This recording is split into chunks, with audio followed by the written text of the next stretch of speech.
Hi everyone. Today we will start the new chapter, class 12 chapter. It is biomolecules and it is the lecture number 1. It is also very important chapter. First term is biomolecules. The macromolecules which are naturally occurring in biological system are known as the biomolecules. वो macromolecules macro मतलब large molecules which are naturally occurring in biological system जो biological system में naturally occur कर present होते हैं and are called as the biomolecules.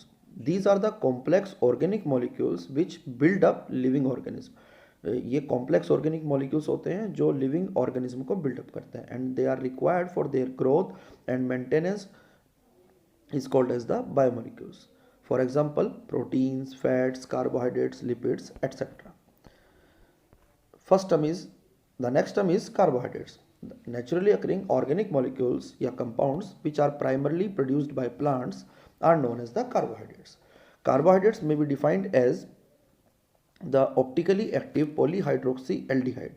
ऐसे compound होते हैं जो ऑप्टिकली एक्टिव हैं पॉलीहाइड्रोक्सी एल्डिहाइड्स या कीटोन्स होते हैं.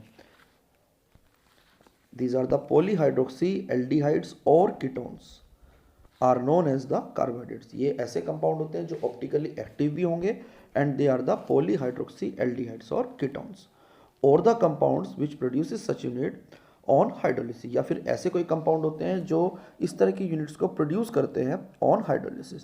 They are also considered as hydrate of carbon. इनको हम कार्बन के हाइड्रेट्स भी बोल सकते हैं because their general formula is CxH2O whole y. इनका जो जनरल फॉर्मूला होता है वो होता है आपका CxH2O होल वाई. तो they are known as the carbon hydrates means hydrates of carbon. For example C6H12O6 होता है जैसे ग्लूकोज का, तो हम उसको लिख सकते हैं C6H2O होल 6 मीन्स सी एक्स की वैल्यू भी 6 है इस केस में, वाई की वैल्यू भी 6 है and it satisfy the general formula CxH2O whole y. Similarly, next example is C12H22O11. Here is O which is missing. It can also be written as C12H2O whole 11. Therefore, this also satisfies the general formula CxH2O whole y. But sometimes this formula is not satisfied. Some exceptions are this formula also. For example, the acetic acid is a compound which is a acidic acid, not a carbohydrate, but fit into the definition. इस फॉर्मूले को satisfy करता है. देखो यहाँ पर carbon का number 2 है, हाइड्रोजन का 4 है, तो हाइड्रोजन और ऑक्सीजन का 2 है, तो हम इस फॉर्मूले को ऐसे लिख सकते हैं C2H2O whole twice. This satisfies the formula, but this is a carboxylic acid, not an acetic acid, not a carbohydrate. Similarly, ramenose is a compound whose formula is C6H12O5, which is a carbohydrate but does not satisfy the definition या formula. These are the exceptions of carbohydrate. Next topic is classification of carbohydrates. Number 1, the monosaccharides. दो तीन तरह के होते हैं basically, oligosaccharides and polysaccharide. Number 1 is monosaccharides, the carbohydrates या simple carbohydrates that can not be hydrolyse. ऐसे carbohydrate जो simply आप हाइड्रोलाइज नहीं कर सकते, they are known as the carbohydrates. Mono carbohydrates या मोनोसैकेराइड्स बोल सकते हैं. वो खुद ही सिंपलर यूनिट में होते हैं, वो फर्दर डिसोशिएट वगैरह नहीं हो सकते. For example glucose, fructose, ribose etcetera, ये सब आपके मोनोसैकेराइड्स होते हैं. Next is the oligosaccharide. These are the carbohydrate which gives 2 to 10 units of monosaccharide units. इस तरह के कंपाउंड्स होते हैं जो 2 to 10 मोनोसैकेराइड यूनिट को प्रोवाइड करते हैं ऑन हाइड्रोलिसिस में. सिंपली मैं उसका हाइड्रोलिसिस करूँ तो मुझे 2 to 10 मोनोसैकेराइड यूनिट्स मिले. Therefore, they are also further classified as disaccharide, trisaccharide, tetrasaccharide, etc. Depending upon the number of monosaccharide units on hydrolysis. जैसे सुक्रोज हो गया, लैक्टोज हो गया, माल्टोज हो गया, ये सब आपके ओलिगोसैकेराइड में आते हैं. बेसिकली वैसे डाइसैकेराइड ही मोस्टली कॉमन होते हैं, वही ज़्यादातर यूज़ होते हैं. जैसे सुक्रोज हो गया, इट इज़ ए डाइसैकेराइड. अच्छा, जो हाइड्रोलिसिस करने के बाद 2 to 10 यूनिट्स बनती हैं, ये भी कोई कंपलसरी नहीं है कि दोनों यूनिट सेम होनी चाहिए. दे मे बी द सेम और may be the different. Next is the polysaccharide. These are the carbohydrates which on hydrolysis gives large number of monosaccharide units या monomer units on hydrolysis ऐसे compound जिनका हम hydrolysis करें और हमें large number of monosaccharide units provide हो तो वो कहलाते हैं आपके polysaccharides. For example starch, glycogen, cellulose, they are the polysaccharide. They are not sweet in taste, ये टेस्ट में मीठे भी नहीं होते, that's why they are also known as non sugar. Carbohydrates का एक क्लासिफिकेशन और है, उसी को हम शुगर और नॉन शुगर में भी क्लासीफाई करते हैं टेस्ट के बेसिस पर। Carbohydrate are also classified as sugar and non sugar. First is sugar, the carbohydrate which are sweet in taste are known as the sugar. जो टेस्ट में मीठे होते हैं कार्बोहाइड्रेट उनको हम शुगर बोलते हैं। फॉर एग्जाम्पल ग्लूकोज या सुक्रोज, जो जिसको हम केन शुगर भी बोल देते हैं, जो हमारे घरों पे सिंपल शुगर बोलते हैं जिसको यूज होती है, that is the carbohydrate and these are the sweet in taste. Second is the non sugar, the carbohydrate which are not sweet in taste, जो टेस्ट में स्वीट नहीं होते हैं, यहाँ पर आपको थोड़ी सी करेक्शन करनी पड़ेगी, they are not sweet in taste are known as the non sugar. For example starch, जैसे जितने भी स्टार्च है या ऑल पॉलीसैकेराइड्स होते हैं वो सब आपके नॉन शुगर में काउंट होते हैं। Reducing and the non reducing sugar. First topic is reducing sugar, the carbohydrate which contain free aldehydic or ketonic group and reduces the tolerance reagent and Fehling solution। ऐसे carbohydrate जो जिनके अंदर free aldehydic और ketonic group present है और जो Tollens agent Fehling solution को reduce करते हैं, they are known as the reducing sugar. For example जितने भी मोनोसेकेराइड हैं like glucose, fructose, they are called as the reducing sugar. Next topic is non reducing sugar. ये कौन से होते हैं? The carbohydrate which does not contain free aldehydic और ketonic group. वो कार्बोहाइड्रेट जो आपके जिनके अंदर फ्री एल्डिहाइडिक या कीटोनिक ग्रुप नहीं होता है, they are known as the non reducing sugar. They do not reduce Tollens agent और फेलिंग सोल्यूशन, ना ही टॉलरेंस एजेंट को रिड्यूस करते हैं ना ही आपके फेलिंग सोल्यूशन को रिड्यूस करते हैं। They are called as the non reducing sugar. यहाँ छोटी सी मिस्टेक है मुझसे, ये टाइपिंग एरर है बेटे, इसमें आप अपने आप करेक्ट कर लेना। It is the non reducing sugar, यहाँ आपको नॉन वर्ड ऐड करना है। For example sucrose, sucrose is the non reducing sugar. Next topic is monosaccharide. अब इसको हम थोड़ा और डिटेल में क्लासीफाई करते हैं। They are further classified on the basis of number of the carbon atoms. इसको हम नंबर ऑफ कार्बन एटम के बेसिस पे भी डिफाइन करते हैं and the functional group present in them. If the monosaccharide contains an aldehydic group then it is known as the aldose। यदि कोई monosaccharide unit है और उसके अंदर एल्डिहाइड ग्रुप है तो हम उसको क्या बोल देते हैं? Aldose. And if it contains an ketonic group, यदि उसके अंदर एक कीटोनिक ग्रुप प्रेजेंट है then it is known as the ketose, तो उसको फिर हम कीटोज बोलते हैं। The number of carbon atom are also included in the name, और वहाँ पर कार्बन का नंबर भी हम इंक्लूड कर देते हैं। देखो कैसे नेमिंग करते हैं, डिफरेंट टाइप ऑफ मोनोसेकेराइड्स, जैसे हमने एक टेबल के थ्रू बताया, यहाँ पर कार्बन एटम्स का नंबर 3 है तो जनरल टर्म ट्रायोज बोलते हैं। एल्डिहाइड है तो ये हो जाता है एल्डोट्रायोज, कीटोन है तो it is ketotriose. Similarly carbon का नंबर 4 है then it is known as the tetrose. 4 carbon के है तो टेट्रोज बोला जाएगा, एल्डिहाइड है तो एल्डोटेट्रोज और कीटोन है तो ketotetrose. Similarly for the 5 carbon atom it is called as the pentose and in case of the aldehyde it is the aldoketose and in case of ketone it is the ketopentose. For the 6th carbon atom general term is hexose and for the aldehyde it is the aldohexose and for the ketone is ketohexose. Similarly for the 7th carbon atom it is called heptose and it is also called as aldoheptose and ketoheptose for the aldehydic group and the ketonic group respectively. First compound is glucose, हमें ये detail में पढ़ना है। हमारा एक first compound है, it is present in the sweet fruits and honey. ये sweet fruits में और हनी में प्रेजेंट होता है। Ripe grapes are also contain glucose in the large amount. जो राइप ग्रेप्स होते हैं उसके अंदर ये आपका ग्लूकोज लार्ज अमाउंट में प्रेजेंट होता है। प्रिपरेशन ऑफ ग्लूकोज कैसे करनी है? Number first method is from sucrose. Sucrose का आप हाइड्रोलिसिस करो, acidic hydrolysis, then you will get the glucose and fructose. ये टॉपिक आपने पहले भी पढ़ा था। It is a pseudo first order reaction. Sucrose का हम हाइड्रोलिसिस करते हैं then we get the glucose and fructose. Number 2 is the starch. On hydrolysis of starch we can also get glucose. Starch is the C6H10O5 whole N। इस compound का hydrolysis करते हैं, acidic hydrolysis, then n moles of H2O will be used and the corresponding compound glucose is formed.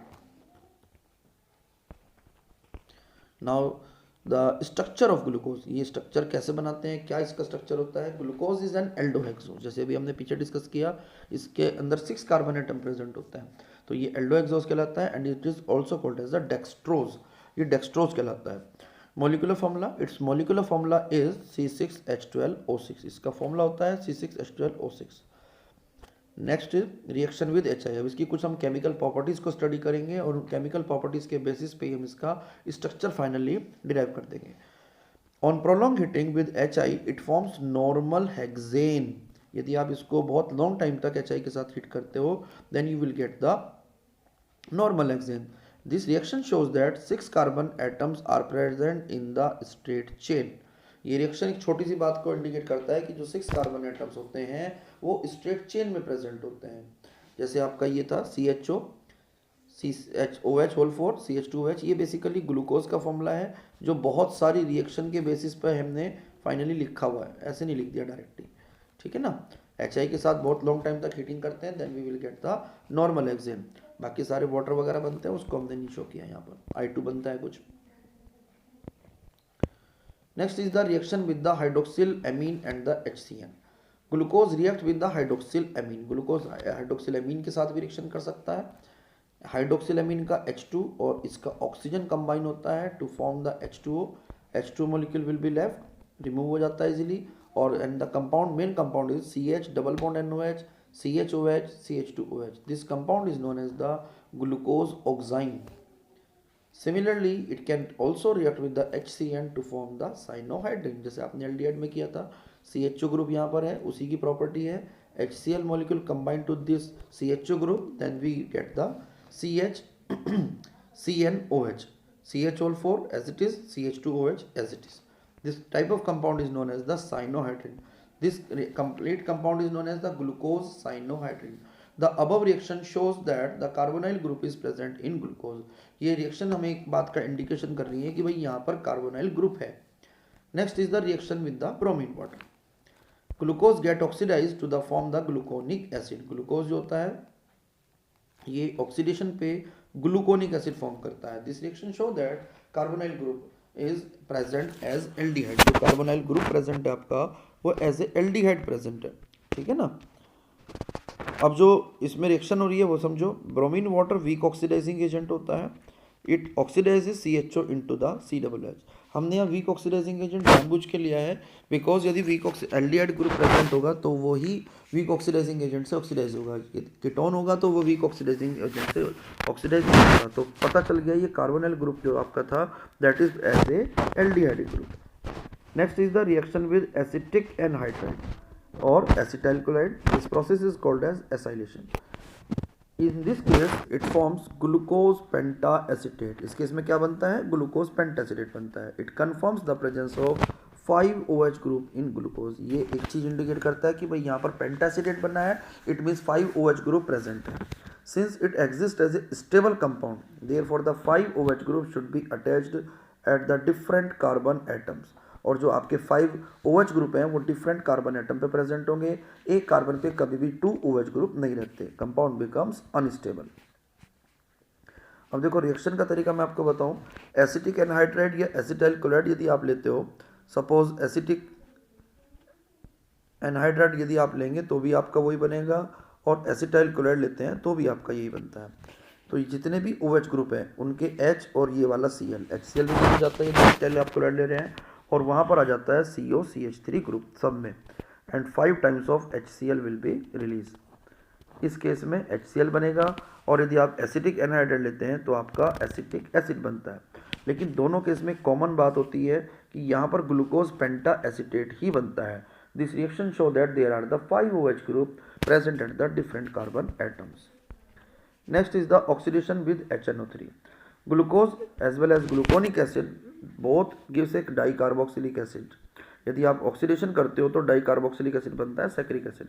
हमने खाली glucose को नहीं try किया, हमने ग्लूकोनिक एसिड को भी ले लिया और उससे भी यही कंपाउंड मिला। This indicate that the presence of the primary alcoholic group in glucose. ये एक चीज़ और इंडिकेट कर रहे हैं कि भाई यहाँ पर एक प्राइमरी OH ग्रुप है, क्योंकि वो भी इजीली ऑक्सीडाइज हो जाता है। हमने ऑक्सीडेशन किया, सपोज HNO3 से किया, तो ऑक्सीडेशन करने पे CHO तो ऑक्सीडाइज होगा ही होगा, ये जो CH2OH है ये भी ऑक्सीडाइज हो जाता है। सिमिलरली हमने ट्राई किया फिर ग्लूकोनिक एसिड को, तो ग्लूकोनिक एसिड भी जो ये आपका था CH तो ऑलरेडी था, वो चेंज नहीं होगा, but primary alcoholic group easily changes into CH group, तो वो भी सैक्रिक एसिड में कन्वर्ट होता है। It indicates that there is a primary alcoholic group. अब आता है इसका structure.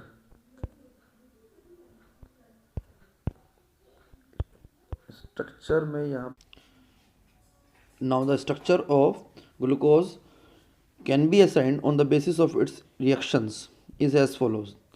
The exact spatial arrangement of the glucose, gluconic acid, saccharic acid are as follows. हमने सबका स्ट्रक्चर ड्रॉ किया है on the basis of reactions. ऐसा नहीं कि खाली ग्लूकोज को ही स्टडी किया है। देखो स्ट्रक्चर कैसे बनेगा इसका, आपको क्या करना है इस केस में, CHO सबसे ऊपर लगाना है, देन CHOH। ये जो हमने स्ट्रक्चर बनाया हुआ है ये बेसिकली फिशर प्रोजेक्शन मेथड है। जहाँ पर भी इसमें सेंटर आ रहा है ना, वहाँ पर एक कार्बन प्रेजेंट है जहाँ पे मैं डॉट्स लगा रहा हूँ, और वहीं पर सेकंड कार्बन पे HOH है, थर्ड कार्बन पे रिवर्स है OH और H। OH की पोजीशन का ध्यान रखना है, लेफ्ट साइड है। नेक्स्ट कार्बन पे फिर HOH है, नेक्स्ट कार्बन पे फिर HOH है। तो ये स्ट्रक्चर हो गया हमारे ग्लूकोज का। ग्लूकोनिक एसिड का भी सेम स्ट्रक्चर है, उसमें बस यहाँ पर ऊपर CH आ जाएगा। और जो हमारा बाद में बना था di carboxylic acid that is saccharic acid, उसमें टॉप और बॉटम वाले कार्बन पे CH है। मीन्स इसमें जो H और OH की पोजीशन है सिर्फ थर्ड कार्बन पे डिफरेंस है, और वो सभी में डिफरेंस है, याद रखना है आपको। Glucose is correctly named as the D positive glucose. Glucose को करेक्टली कैसे बोलना चाहिए, D positive glucose, where D represent the configuration, whereas plus sign represent the dextrorotatory. As you all know, plus sign indicates the optical isomerism. Plus sign indicate कर रहा है कि ये आपका डेक्स्ट्रोरोटेटरी है, it means it rotates the PPL to the right side, and D sign represents the configuration of the molecule, कि हमारा जो कंपाउंड है उसको कॉन्फ़िगरेशन D है। DL नोटेशन आपको ऑप्टिकल आइसोमेरिज्म में भी बताया था, अभी दोबारा बताता हूँ मैं आपको।